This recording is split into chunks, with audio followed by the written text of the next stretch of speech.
Dan bagi muslim yang Allah SWT memudahkan punya perusahaan, lakukan apa yang Nabi SAW lakukan.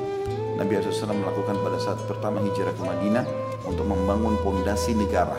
Kata ulama ini pondasi negara, pondasi masuk dalamnya kota, desa, segala macam. Dan juga pondasi perusahaan kalau zaman kita sekarang. Yang pertama beliau membangun Masjid Kuba. Kemudian beberapa hari saja setelah itu langsung bangun Masjid Nabawi. Baru hari pertama di Madinah kota kecil. Langsung Nabi SAW bangun 2 masjid sebagai simbol. Jadi semua yang jadi pemimpin di satu wilayah harus punya masjid jami yang orang Islam bergabung. Perusahaan minimal punya musola, tempat sholat di situ orang bisa sholat, tamu bisa sholat, orang mampir bisa sholat. Kalau bisa bangun masjid besar bagus, alhamdulillah.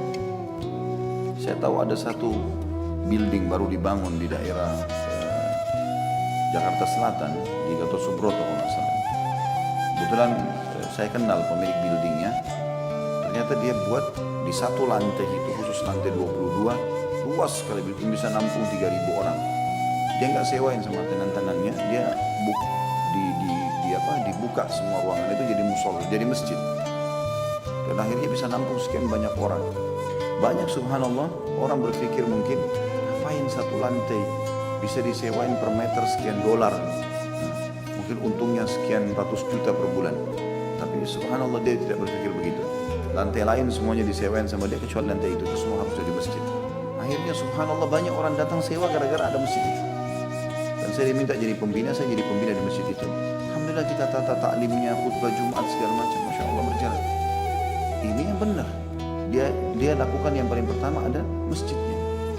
Allah SWT tunjukkan itu melalui Nabi Muhammad SAW. Beliau pertama hijrah ke Madinah membangun masjid ini. Kemudian yang kedua, Nabi SAW mempersaudarakan antara muhajirin dan ansar. Bagaimana orang yang lama sama orang baru dipersaudarakan. Tidak ada lagi perbedaan antara mereka. Bahkan bisa saja orang baru datang tapi karena dia punya skill yang bagus mungkin jabatannya lebih tinggi. Itu biasa. Dan tidak boleh ada rasisme. Gitu.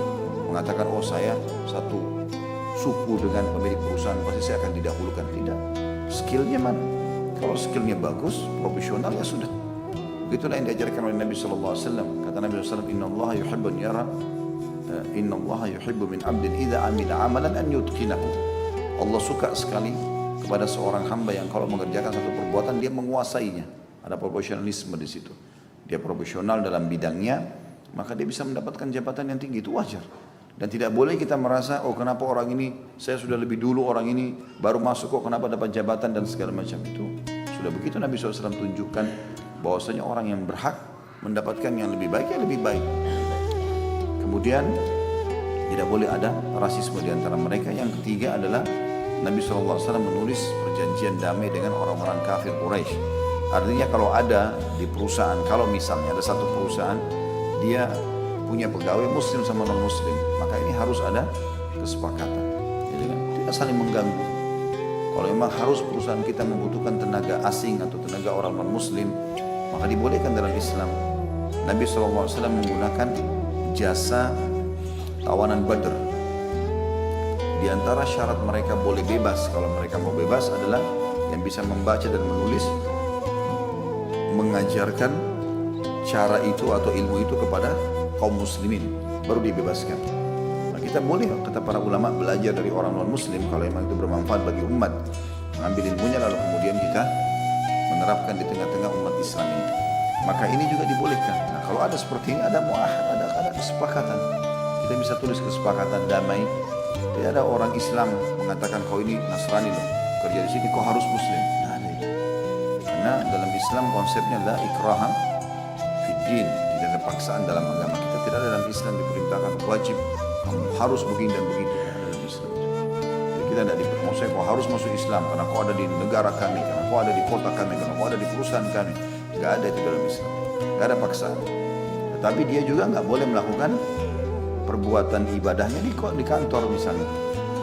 Karena ini ritual tidak boleh misalnya.